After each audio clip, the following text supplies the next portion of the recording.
Hello, thanks for joining us today on your very delectable program, Weekend Deal, reaching you from the largest television network in Africa.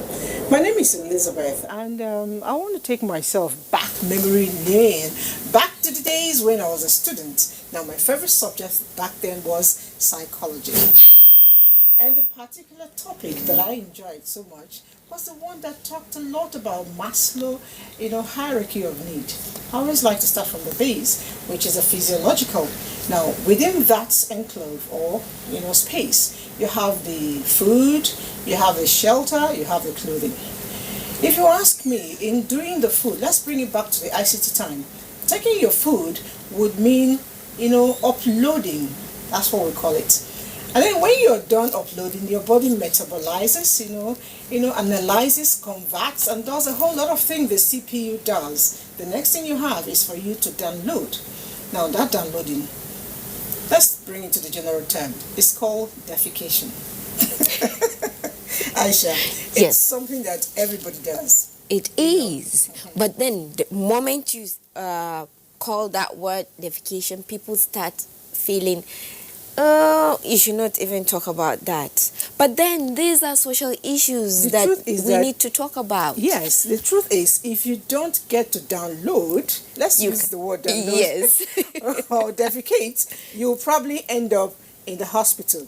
Exactly. We have all that coming your way. Open defecation, sanitation, hygiene. It will be our thrust for today. But before we get all that done, let's move over to the news. Join Ifomo Junta.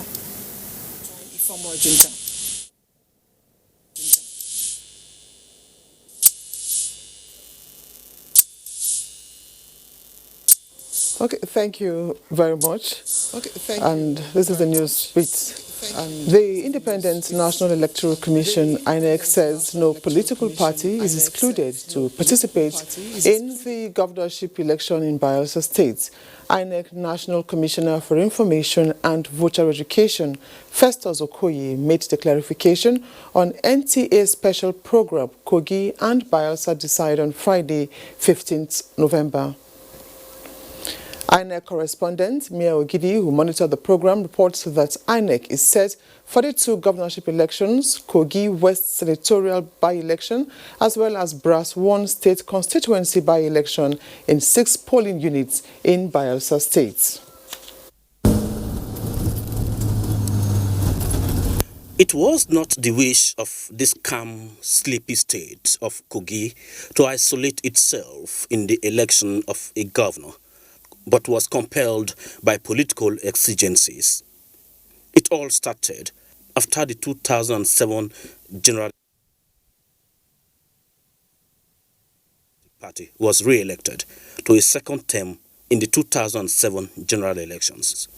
But later in the year, his re-election was nullified by INEC due to a complaint to the Election Petitions Tribunal by Abubakar Audu of the then ANPP, who was excluded by INEC from participating. And in February 6, 2008, the Court of Appeal upheld this ruling and ordered a new election within 90 days. A rerun was conducted and Ibrahim Idris won in 2008. So, this was how the history of off-cycle elections in Kogi State started.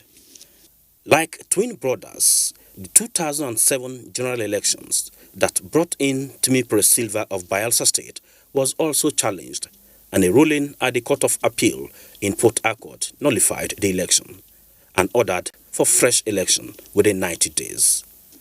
Just like in Kogi State, Timipre Silva also won in Bayelsa. In both Bayelsa and Kogi States, the speakers of the state houses of assembly were in charge of the governance process for 90 days. As if nature created them with the same chemistry, in 2015, both states had inconclusive elections and shared a sad history of political violence that is still a major concern to the electoral umpire. Both are politically volatile. Elections have been severely disrupted in the past by violence. Now, Kogi and Bayelsa states are in their final push for the delivery of new governors. States with not much vast and diverse people. 21 local government areas in Kogi and 8 local government areas in Bayelsa State. INEC is set for the conduct in 239 electoral wards in Kogi State and 105 in Bayelsa. 3,504 polling units in Kogi State, while Bayelsa boasts of 2,244. Ad hoc staff, mostly National Youth Corps members, 15,868 will be in Kogi State, while 9,945 for Bayelsa State. 1,485,828 voters will decide who the crown fits in Kogi State, while 889,308 voters will decide who the cap fits in Bayelsa State among the 24 candidates for Kogi and the 45 in Bayelsa State. The stage is set, but how set is the security situation? That thugs have been mobilized from within and outside the states with the aim of either influencing the elections or disrupting the process on behalf of partisan sponsors. This calls for a robust response before the elections, on election day, and during the process of collation and declaration of results. In Bayelsa State,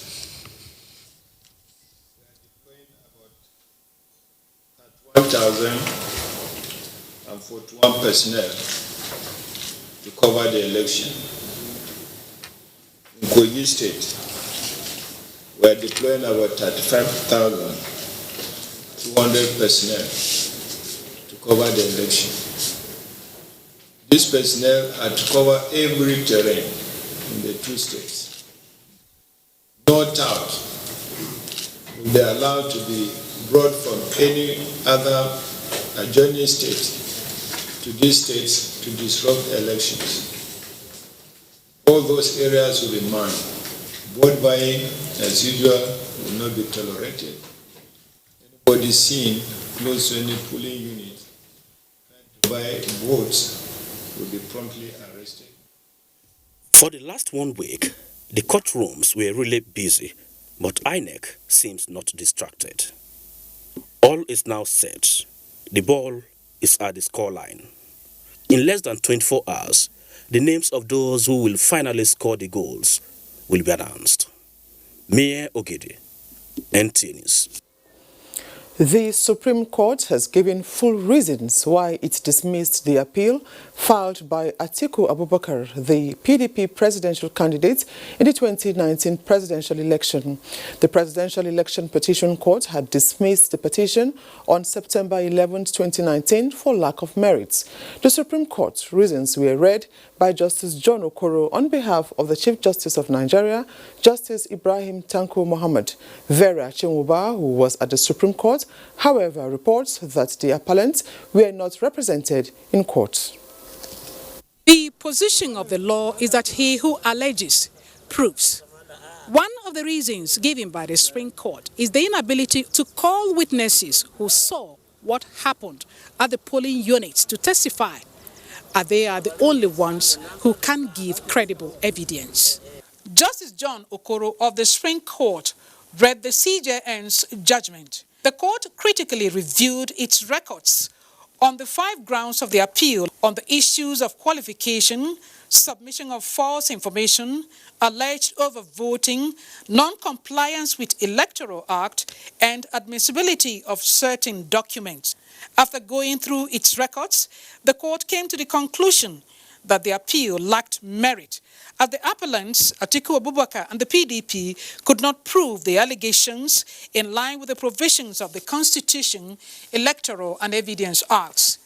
Justice Okoro said Sections 131 and 318 of the Constitution dealt extensively with the issue of qualification, of which the President has more than the school certificate, giving exhibits tendered in relation to his military trainings within and outside the country.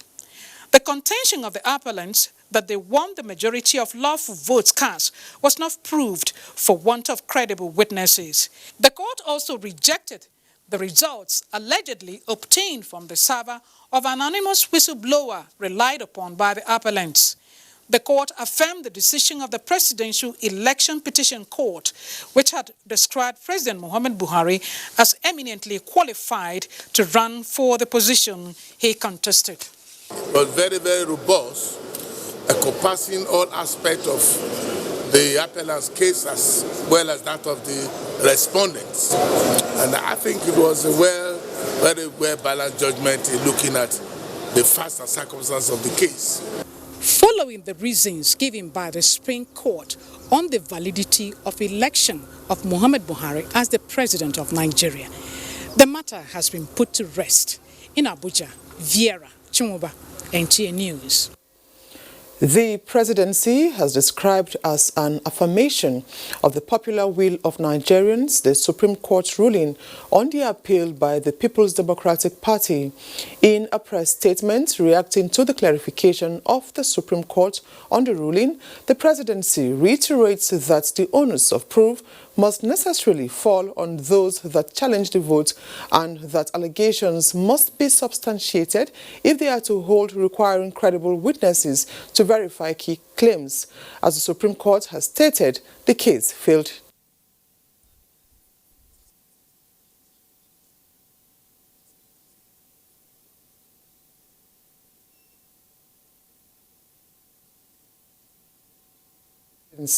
The statement advises the PDP to take up the service mandated by this election and appreciates the party and its candidates for using the judiciary to seek redress rather than expressing them in other ways. To other matters, the Presidential Task Force on the Restoration of Law and Order, as well as cleanup of Apapa environs, had an exhaustive meeting this Friday to ensure that there is no congestion in the port's access road during the Yuletide period. At the meeting with the Vice President, the task force team discussed on moving to the next level after a successful exercise at the Apapa port in the last 6 months, with many gains which it hopes to sustain. The meeting looks at all the challenges that had occurred and mapped out as short and long-term solutions, but in the meantime taking palliative measures for a hitch-free operation in and around the port, as the team expects a heavy flow of traffic during the Yuletide season. We're keen to ensure that all cargo coming into the country have seamless inflow and outflow. We deliberated upon the need to ensure that over time cargo are auctioned and removed from the terminal locations, and also to facilitate a seamless inflow. As you are aware, Lily Pond had an issue where it was vandalized. We're ensuring that Lily Pond Terminal is now operational to be the exit and entry into the port locations. In addition, we're keen to have an expanded trailer park system whereby Ogun State Government, Lagos State Government, Nigerian Ports Authority and Federal Ministry of Work all collaborate and donate trailer park into a company that would facilitate an electronic call-up system whereby trucks come into the state via Ogun State, domicile in Lagos, and then proceed to the ports. We have to work together, all the agencies come together, synergize. We need to have assessment of release. We need space. For the cargo, Christmas cargo to come in, you need space at the port. So many things have been discussed today, including extending period of 3 days from by the terminals, from 3 to maybe 15 days. Demurrage also reduction from 10 to maybe 90 days, so that people will be able to come and take their cargo out. Should be over time, cargo should be auctioned. And then the scanners should be redeployed to the ports. Generally that things can be sustained. Now, as we go into the Christmas period, there will be increased volume. So we want to appeal to truckers and people patronizing the port. Please stay within the rules and make sure you don't need to pay anybody any cover. The meeting with Vice President Yemi Osinbajo has in attendance the Controller General of Customs, the Minister of State for Works, and the Managing Director of the Nigerian Ports Authority, as well as the major terminal operators, manufacturers and shipping companies, including truck owners. In the State House, Jide Onifade, NTA News.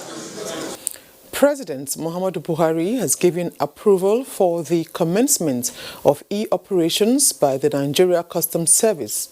Comptroller General of Customs Hamid Ali, who made this known at the 2019 graduation of officers of Senior Course 3 at the Nigeria Customs Command and Staff College Gwagwalada, stressed that custom officers without computer literacy will soon be irrelevant to the service. Mitaire Ikpen reports. For the last 5 months, these senior customs officers have been tutored on smart border operations in line with international best practices. Part of the training was tour to Uganda, Gambia, Ghana and Cameroon for the participants to be abreast with 21st century customs conventions. We saw things like electronic cargo tracking. All these are things, requirements for a seamless border. As a nation, we are not doing too bad, but at the same time, there are some new things that we need to adopt. Comptroller General of Customs Hamid Ali urged every officer of the service to brace up for e-operations. We are now in the age of technology. Technologies don't work by themselves.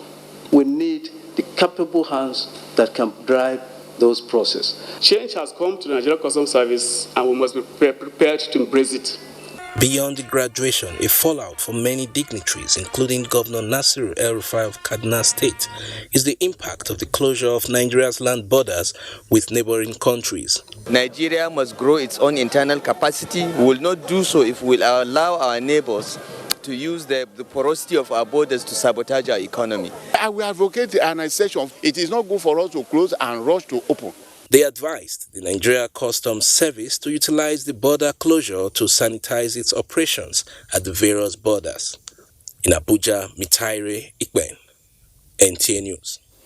With a prevalence rate of more than 8% in Nigeria, hepatitis accounts for about 1 million deaths around the world annually.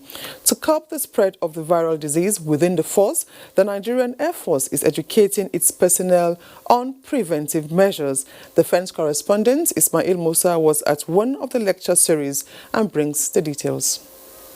Hepatitis with type A, B, C, D and E is an infection of the liver, the largest internal organ of the body that performs about 500 functions.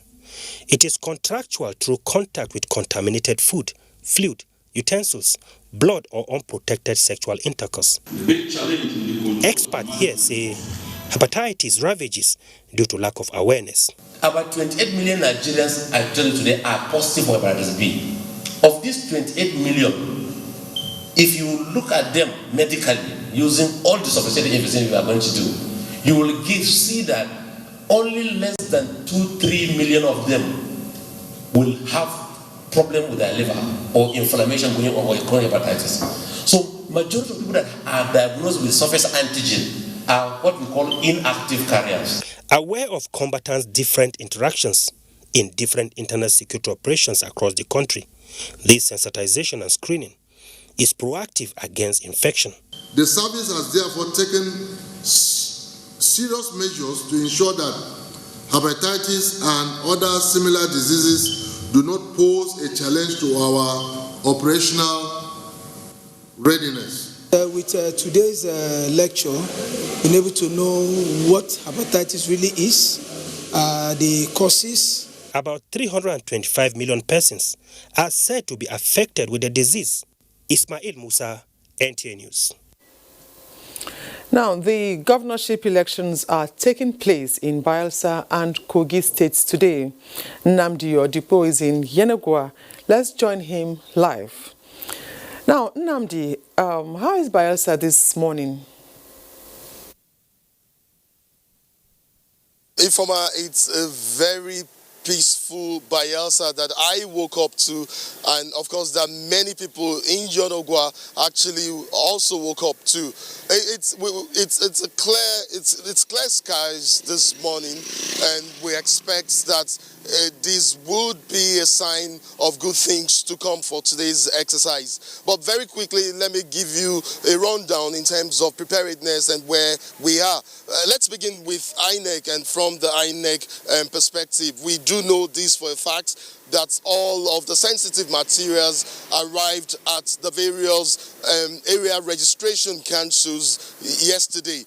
So in terms of deployment of sensitive materials to the area registration centers, we are at 100% with regards to that. And we do expect, and we have reliably gathered from INEC, that by this morning, that the materials would move to the polling units, of course, and with agents as well moving to their various polling units in anticipation of when polls would officially open this morning at 8 a.m. Ifoma. How eager are the people to cast their ballots? How eager are the people of Bayelsa to cast their ballots? How eager are they? Not the first time, Ifoma. Of course, like I was saying, this is a process that the people have had to build up to in the last 4 years. Expectedly, they are excited to be part of this process. They are eager. We spoke to a number of persons yesterday, cutting across the different strata.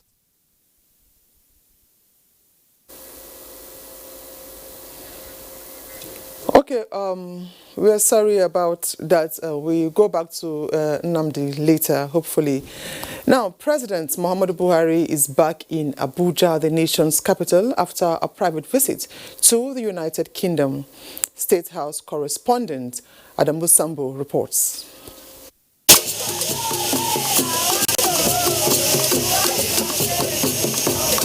The Nigerian Air Force 001 aircraft conveying President Muhammadu Buhari taxied to a halt at the Nnamdi Azikiwe International Airport, Abuja, at exactly 9:45 Friday evening local time.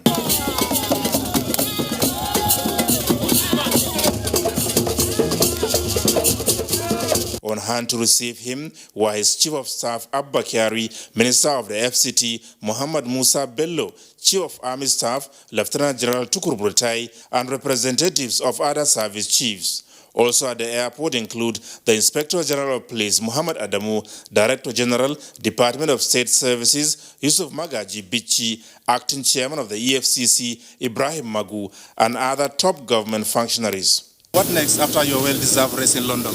We are going to work harder to be accountable and try to make Nigerians understand why we do certain things. Accountability from bottom to top is absolutely necessary.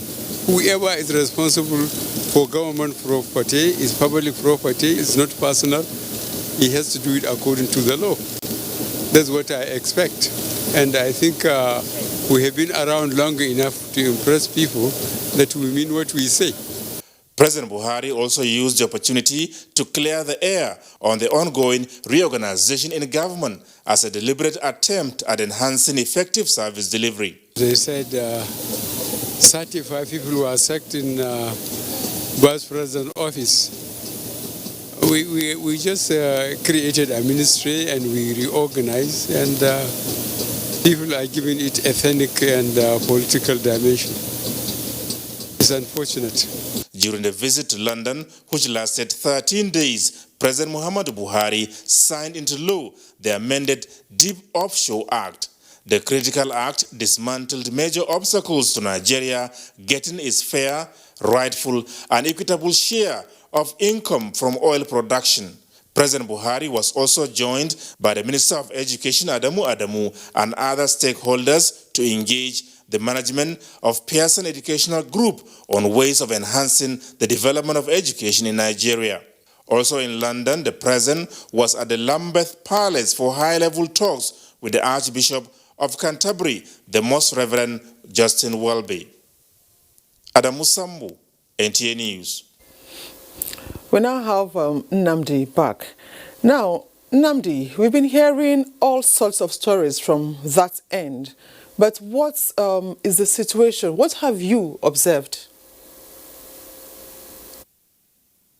Ifoma, there's been quite a few reports emanating from Yonagwa, indeed, from other parts of Bayelsa State as well. Well, for a fact, we have had pockets and, We've had pockets of violence taking place in some parts of the state, but that has not substantially affected the zeal and the spirits of the people. There's a lot out there in terms of reportage, but of course you have to sift through to know which is actual news and which is fake news.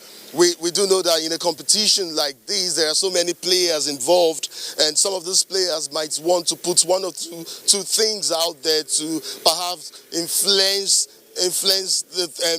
the play.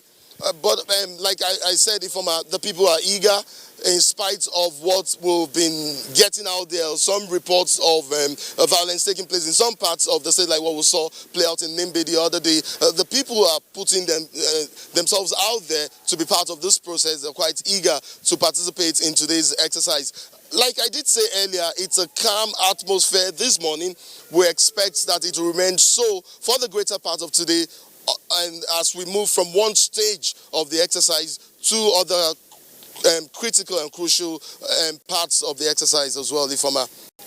Nnamdi, very quickly, tell us a little about the security arrangement there.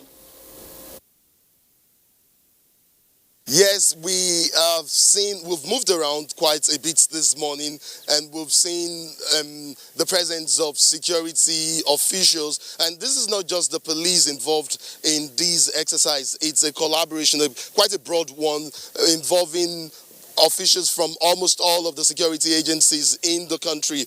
We expect that this exercise would be secure to allow. Okay, thank you very, very much, Nnamdi. And our Bayelsa and Kogi studios, of course, will open up very soon. And now, so sports. Made in Abuja school games set to begin Saturday. Details and more with Tamara Ebiwe on Sports Updates. Reactions continue to trail the two-day working visit to Nigeria by the president of International Olympic Committee, Thomas Bach, with some respondents expressing belief that the visit will further boost the nation's sporting sector. Olympics is next year and it's here about 8 months before the Olympics, and this is very good for us. Talking about today about the high performance center, how it is just going to help, talking about the Olympians, what they should do like when it's sport or after sport. You spoke to younger ones. 17 secondary schools in Abuja are set to compete in the Maiden Abuja School Games, scheduled for this weekend at the Moshood Abiola National Stadium, Abuja, under the auspices of Youth Sports Movement for the purpose of discovering talents for the future. They will compete in athletics, basketball, volleyball, five-a-side football, tennis, and table tennis in the 7-day tournament. We are providing a platform and a forum for where relationships will be forged, friendships will be built, young people will come together, they are going to have a new experience, new skills will be learned. Novak Djokovic's hope of ending the year as world number 1 suffered a setback after a 6-4, 6-3 defeat to Roger Federer at the ATP Finals in London Thursday. In the 49th meeting between the two great rivals, Federer snapped a 5-match losing run against Djokovic and gained some consolation for his heartbreaking Wimbledon final defeat. With Sports Update, Tamara Ebiwe, NTA News. Saturday Independence, and right above the masthead it says Buhari, Tinubu, Gbajabiamila orders mourn former minister